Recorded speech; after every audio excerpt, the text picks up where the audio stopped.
qofkan hore ee soo ordaya waa qof dumar ah laakiinse waxa ka dambeeya nin raba inuu dhibaateeyo waqtigu waa xilli dambe oo habeenimo ah sad aragtaan goobtuna waa cidlo ninkani isagoo aad u qaylinaya ayuu gabadha soo daba socday si uu hal mar u gaadho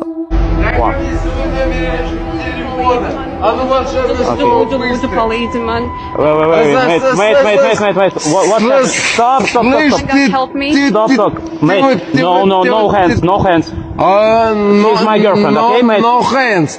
gabadhan oo aad u naxsan argagax badan wajigeeda ka muuqdo kana ordaysa ninkan soo daba socda ayaa waxa si kidis ay ula kulantay amba ka soo horbaxay nin keligii wadada taagan oo mooto wata isla markiiba intii ku caartay ayaa xagiisa dambe gadaashiisa istaagtay iyadoo ka codsanaysay inuu ka celiyo ninkan soo daba socda ninkii mootada watay ayaa isaguna si degdeg ah uga falceliyay arinkaas isla markiiba ninkii kalena wuxuu ka amray inuu dib u joogsado si adag ayuu la hadlay isagoo ku qaylinaya oo walibana kula waa saaxiibada gabadhani ee orod iska tag laakiin isagu gabadhan aqoon uma laha mana garanayo waxay tahay iyo waxa ka dhaxeeyay labadoodaba balse wuxuu isku dayay inuu badbaadiyo sidoo ku badbaadin karaba uu sameeyay She's my girlfriend, okay, mate? No hands.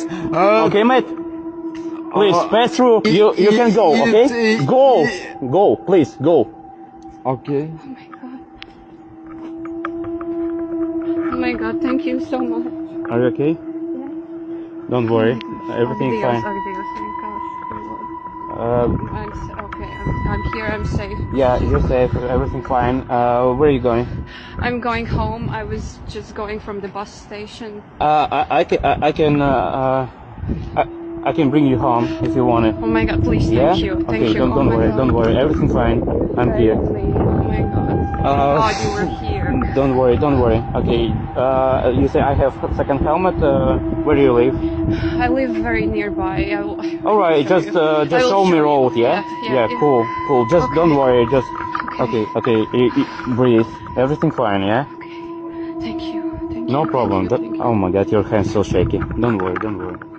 Everything's fine. si fiican ayuu la hadlay isagoo niyad u dejinaya walibana ayuu u sheegay inuu isagu guriga geynayo runtii ninkan geesiga ahi wuxuu ka badbaadiyay gabadhan dhibaato ku dhici lahayd isagoon aqoon u lahayn ayuu haddana badbaadiyay iska ilaali oo walibana ka digtoono xilliyada dambe ee habeenkii keliga inaad socoto waayo wax kasta ayaa kugu dhici kara waa halis haddii aad gabar tahay inaad keliga habeenkii socotid siib ahaan dumarka uma fiicna waayo wax kasta kugu dhici kara kaxayso amba la rafiiq markasta qof faamligaaga ah abaad isku dhowdihiin si isku xal ogaataan daawade haddii aan su'aal ku weydiiyo kaba soo qaad inay arrintani adiga kugu dhacday ka waran gabadh aanad garanin walibana xaaladan ku sugan hadii kugu tiraado iyo caawi maxaad sameyn lahayd qaab noocee ayaad uga falcelin lahayd miyaad caawin lahayd mise intaad lafahaaga u baqato ayaad iskaga dhaqaaqi lahayd nagula wadaag fikirkaaga dhanka commentiga waanigo ah Nadri Said muuqaalkani haddii ku soo gaadhay like saar iska bedda like-to haddaad doontid love basaar kaba sii wanaagsan sidoo kale ka mid noqo asxaabta nagaga xidhan dhanka Facebook page-ka iyo YouTube-kaba haddii aad nala soo gaadhay ilaa iyo dhammaadka muuqaalkan